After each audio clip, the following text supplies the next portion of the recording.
قرآن کہہ رہا ہے اقیم الصلاۃ لدلوک الشمس. پیچھے قرآن نے تذکرہ کیا کہ رسول اللہ صلی اللہ علیہ وسلم پر اتنا زیادہ مشرکین کا دباؤ ہے کہ قرآن کہتا ہے کہ اگر ہم آپ کو ثابت قدم نہ رکھتے تو آپ بھی ان کی طرف مائل ہو جاتے. تو ظاہر ہے بہت سخت دباؤ اور جبر ہے آپ کے اوپر. تو ایسے موقع پہ ایسا کام کرنے کی ضرورت ہے جس سے آپ کو ثابت قدمی ملے اور اللہ کا قرب حاصل ہو. تو اس کا سب سے بہترین طریقہ قرآن کہتا ہے نماز ہے.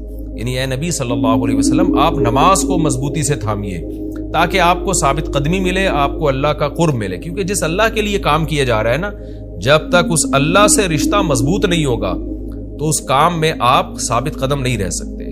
اور اللہ سے رشتہ مضبوط کرنے کا سب سے بڑا ذریعہ نماز ہے.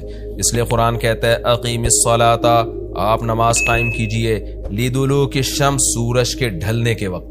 سورج کب ڈھلتا ہے؟ جب بالکل بلندی پہ جا کے ڈھلنا شروع ہوتا ہے تو ظہر کا وقت شروع ہوتا ہے. الی غسق اللیل, رات کے اندھیروں تک.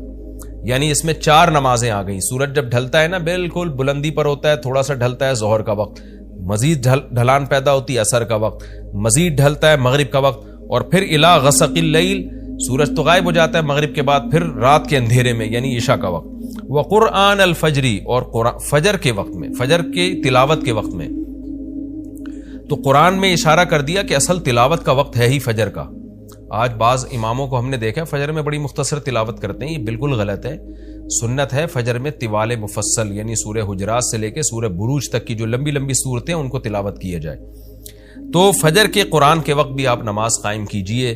ان قرآن الفجری, بے شک فجر کا جو قرآن ہے, فجر میں جو تلاوت ہے, کانا مشہودا, اس میں حاضر ہوتے ہیں. کون حاضر ہوتے ہیں؟ حدیث سے پتہ چلتا ہے فرشتے. فجر کا وقت اتنا مبارک وقت ہے جب اس میں امام صاحب قرات کرتے ہیں اور لوگ ہاتھ باندھ کے پیچھے امام کی قرات سنتے ہیں. ایک خاص سکینت نازل ہوتی ہے اللہ کی طرف سے, اور فرشتے بھی اس تلاوت میں نازل ہوتے ہیں. صحیح حدیث سے یہ بات ثابت ہے کہ فرشتے جو تبدیل ہوتے ہیں نا, ان کے آنے جانے کا وقت اور فجر اور عصر میں ہے. وہ جو فجر میں فرشتے آتے ہیں انسان کی حفاظت کے لیے, لہو معقبات من بین یدیہ ومن خلفہ یحفظونہ من امر اللہ. بہت ساری مخلوق اس کائنات میں ایسی ہے جہاں تک سائنس نہیں پہنچی, اور ہو سکتا ہے قیامت تک پہنچ ہی نہ سکے. وہ انسان کی عقل سے بالاتر ہے وہ مخلوق, اور یہ بھی ممکن ہے پہنچ جائے سائنس ترقی کر کے. وہ مخلوق انسان کو نقصان پہنچانے کی کوشش کرتی ہے.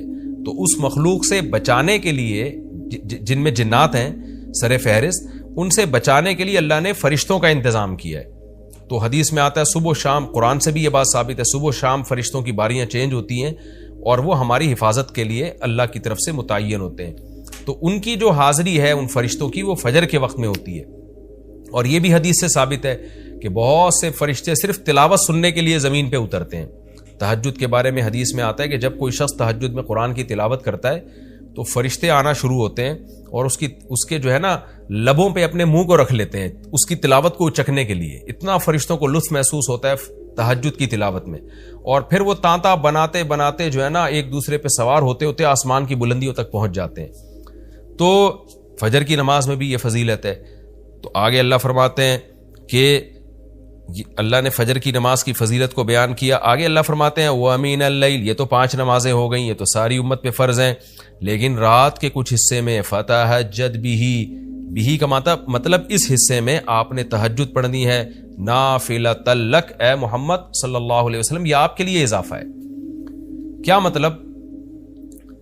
یا تو نبی صلی اللہ علیہ وسلم پہ 6 نمازیں فرض تھیں, یعنی 5 فرض کے علاوہ تہجد بھی فرض تھی. تو اس لیے قرآن نے کہہ دیا کہ امت پہ تو 5 فرض ہیں نافلۃ لک, لیکن یہ تہجد آپ کے لیے اضافی ہے, یعنی آپ پر 6 نمازیں فرض ہیں. ایک مطلب تو یہ بھی ہو سکتا ہے. اور جو علماء اس کے قائل ہیں کہ نہیں نبی پر تہجد فرض نہیں تھی, تو ان کے نزدیک اس آیت کی تفسیر یہ ہوگی کہ یہ آپ کے لیے ایک اضافہ ہے اللہ کے قرب حاصل کرنے کا. یعنی 5 نمازیں تو پڑھنی ہی پڑھنی ہے, لیکن آپ اللہ کے قرب کے لیے ایک اضافی چیز بھی آپ کو دی جا رہی ہے تاکہ آپ کے درجات اور زیادہ بلند ہو. تو ایسی صورت میں یہ صرف نبی کے ساتھ خاص نہیں ہے, کیونکہ خطاب نبی سے چل رہا ہے اس لیے اللہ نے کہہ دیا آپ کے لیے اضافہ, ورنہ حقیقت میں پوری امت کے لیے یہ اضافہ ہے. آگے اللہ فرماتے ہیں عسیٰ ان یبعثک ربک, امید ہے کہ آپ کو آپ کا رب پہنچا دے مقام محمود تک. یہ مقام محمود کیا ہے؟ شفاعت کبریٰ, یعنی تمام پیغمبر نبی کے پاس آئیں گے کہ آپ سفارش سے آغاز کریں, یعنی سفارش کا آغاز آپ سے ہوگا, پھر آپ صلی اللہ علیہ وسلم سفارش کریں گے. تو یہ ایک سب سے اونچا مقام ہے جو اللہ قیامت کے دن رسول اللہ صلی اللہ علیہ وسلم کو دے گا، اور جس سے آپ کی تمام پیغمبروں پر فضیلت ثابت ہو جائے گی کہ جب تک آپ کی طرف سے شفاعت کی ابتدا نہیں ہوگی کوئی اور پیغمبر سفارش نہیں کریں گے۔ تو اللہ نبی صلی اللہ علیہ وسلم کو تسلیاں دے رہا ہے کہ یہ مشرکین کا جو آپ پہ اوپر بے پناہ دباؤ ہے، جبر ہے، آپ اس میں تسلی رکھیے، آپ نماز قائم کریں اور تہجد کی پابندی کریں، اللہ نے آپ کو بہت بڑا آگے چل کے مقام دینا ہے۔ تو چونکہ نبی صلی اللہ علیہ وسلم بھی بشر تھے نا، مشرکین کے دباؤ کی وجہ سے آپ بھی ایک پریشانی میں آتے تھے، تو اس لیے اللہ آپ کو ثابت قدم رکھنے کے لیے آپ صلی اللہ علیہ وسلم کو یہ خوشخبریاں سنا رہا ہے کہ آپ نے اپنا اس عمل کو فوکس کرنا ہے، نماز اور تہجد کو، تاکہ آپ کا اللہ سے قرب رہے، اور اللہ آپ کو خوشخبری دے رہا ہے کہ امید ہے آپ کا رب آپ کو بہت بڑے مقام تک پہنچا دے۔ رہا مسئلہ مشرکین کی دھمکیوں کا کہ یہ پوری کوشش کر رہے ہیں کہ آپ کو مکہ سے نکال دیں، تو ہم نے تو بتا دیا کہ یہ خود بھی نہیں پنپ پائیں گے، لیکن آپ نے اللہ سے کیا دعا مانگنی ہے؟ وَقُلْ رَبِّ، کہہ دیجئے اے میرے رب، ادخلنی مدخل صدق، مجھے مکہ میں داخل کیجئے مرغوب داخلہ، اچھا داخلہ، اور مجھے مکہ سے نکالیے بھی اچھے طریقے سے، یعنی اچھا نکلنا ہو میرا، ایسا نکلنا جس کے نتائج اچھے ہوں۔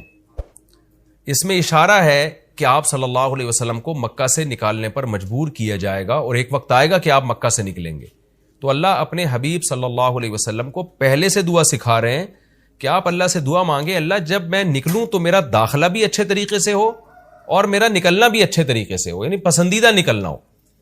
سوال پیدا ہوتا ہے نکلنے کا عمل تو پہلے ہے اور مکہ میں داخلے کا عمل بعد میں، تو نکلنے کا تذکرہ پہلے ہونا چاہیے کہ اللہ مکہ سے مجھے اچھی طریقے سے نکال، اور مکہ میں مجھے داخل بھی اچھے طریقے سے کرنا، تو داخلے کا تذکرہ پہلے کیوں؟ تو اس میں بلاغت کا ایک نقطہ ہے کہ پیغمبر کا بنیادی مقصد وہ ہدف ہے جو پیغمبر دنیا میں لے کے آئے ہیں، تو اس کی آغاز تو مکہ سے کرنا ہے جس میں آپ کو بھیجا گیا، جو ابراہیم علیہ السلام کا شہر ہے، جہاں بیت اللہ ہے، اسلام کا مرکز تو اس جگہ سے بننا ہے، تو اس جگہ سے اگر نکالنا ہی مقصد ہے تو یہ جگہ تو رہ گئی نا پھر جو ابراہیم علیہ السلام کا مرکز اور ابراہیم علیہ السلام کی دعائیں تھیں، تو اس لیے اصل مقصد تو یہ کہ مکہ میں داخل میں اچھے طریقے سے ہوں، جو پیغمبر کا مقصد تھا دنیا میں آنے کا، مکہ فتح کر کے داخل ہوں، یہاں مجھے غلبہ ملے، اور یہاں میرا جب داخلہ ہو تو ایسا داخلہ جس کو میں پسند کروں۔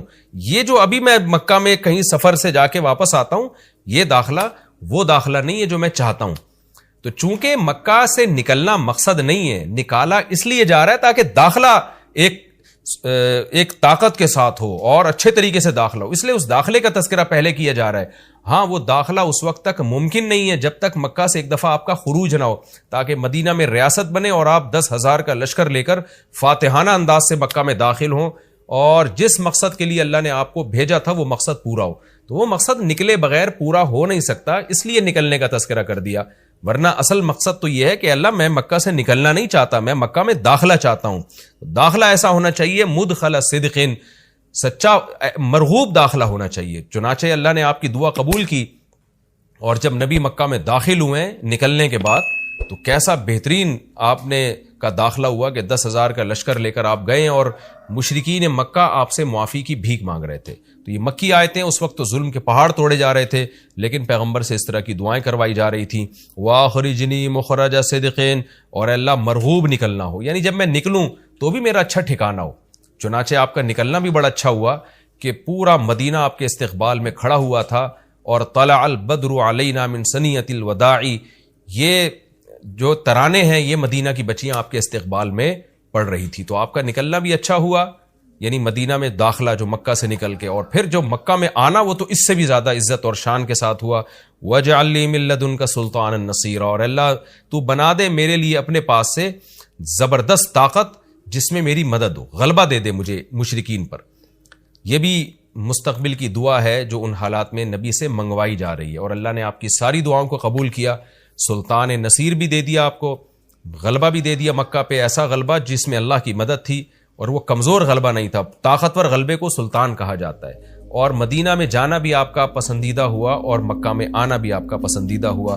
اور اے نبی آپ یہ بھی کہہ دیجئے جاء الحق، حق آ چکا ہے، وزہق الباطل، اور باطل فنا ہو چکا ہے۔ حالانکہ جس وقت یہ دعا منگوائی جا رہی تھی باطل فنا نہیں ہوا تھا، لیکن ماضی سے جب کسی چیز کو تعبیر کیا جاتا ہے تو یہ بتانے کے لیے گویا یہ کام ہو چکا ہے، حالانکہ ہوا نہیں، ہوگا، لیکن نبی کی زبان سے نکلوایا جا رہا ہے کہ آپ مشرکین میں اعلان کر دیں کہ بس یہ کام ہو چکا ہے، حق آ گیا، باطل ختم، اور یعنی ہوگا تو فیوچر میں، لیکن گویا ابھی ہو چکا ہے، اتنا یقینی ہے کہ میں تمہیں اس کی پہلے سے خبر دے چکا ہوں کہ باطل اب پنپنے نہیں پائے گا کیونکہ حق اب آ چکا ہے۔ ان الباطل کان زہوقا، اور باطل تو ہے ہی فنا ہونے والی چیز، جب حق آتا ہے تو باطل فنا ہو جاتا ہے۔ نبی صلی اللہ علیہ وسلم جب مکہ مکرمہ میں داخل ہوئے نا تو آپ بتوں کو چھڑیوں سے گراتے تھے، چھڑی سے مکہ میں داخل ہو کے 360 بت کو ایک ایک کر کے چھڑی مارتے تھے اور وہ بت الٹے لڑکتے تھے، تو آپ اس موقع پر یہ آیت پڑھ رہے تھے کہ جاء الحق وزهق الباطل ان الباطل کان زہوقا۔ کیا کیفیات بنتی ہوں گی صحابہ کی اور پیغمبر کی اس وقت کہ جو خوشخبری ان کو 13 سال پہلے دی گئی تھی، کئی سال پہلے دی گئی تھی اور یقینی دی گئی تھی کہ یہ ہو چکا، تو اللہ نے اپنی آنکھوں سے دکھا دیا کہ کیسے بتوں کو بیت اللہ سے نکالا جا رہا ہے اور اللہ کے گھر کو کیسے شرک سے پاک کیا جا رہا ہے۔ وَنُنَزِّلُ مِنَ الْقُرْآنِ مَا هُوَ شِفَاءٌ وَرَحْمَةٌ لِّلْمُؤْمِنِينَ، اور قرآن کہہ رہے ہیں ہم قرآن نازل کرتے ہیں جس میں مومنین کے لیے شفا ہے، یعنی اے نبی آپ کی تسلی کے لیے اور بھی ہم بتائیں آپ کو کہ ہم یہ جو آیتیں نازل کر رہے ہیں نا، اس میں مومنین کو بھی شفا مل رہی ہے، ان کی اصلاح ہو رہی ہے شرک سے اور برے عقیدوں سے، اور مسلمانوں کے لیے یہ رحمت ہے، ان کو تسلیاں بھی مل رہی ہیں۔